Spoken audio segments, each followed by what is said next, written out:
What are web servers? Why are they necessary? Web servers are computers that have been set up by a hosting company, usually in a facility called a data center, like the one shown here.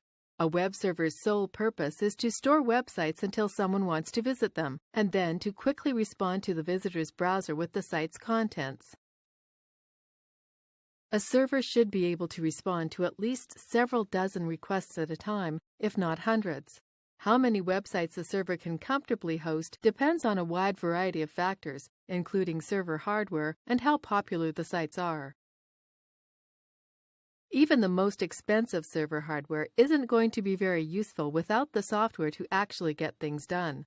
The key software programs of a web server are also themselves called servers or daemons. Most servers used for web hosting have at least these kinds of software servers running at all times: an HTTP or web server to provide the websites, an FTP server for uploading files, an email server or two, a database server for storing information essential to the operation of a website. You might be wondering, are web servers even necessary? Why can't I just run my websites from a computer at home? There are several very good reasons. Most ISPs, Internet Service Providers, specifically disallow people from running any type of web-related server on their networks.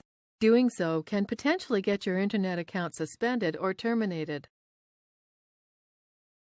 But even if that weren't the case, you have to take into account the upload speed of your connection. While broadband connections are getting faster and faster, upload speeds are usually about 10 to 20 times slower than download speeds, as shown here.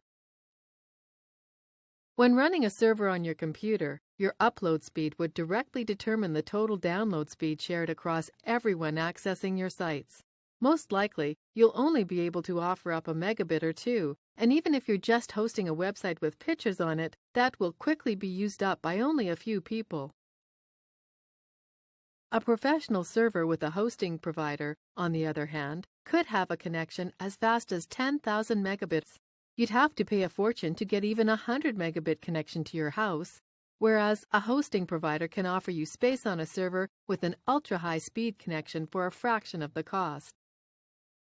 Moreover, most consumer broadband ISPs aren't reliable enough for hosting websites. You'll probably want people to be able to visit your sites at all hours of the day, and that won't be possible if your internet connection is acting up or your ISP is performing maintenance. You also have to factor in the costs of running a computer for extended periods, including the cost of any parts that may fail and increased electricity costs. This completes the tutorial. You should now have a good understanding of what a server is and why you can't just use your personal computer as one.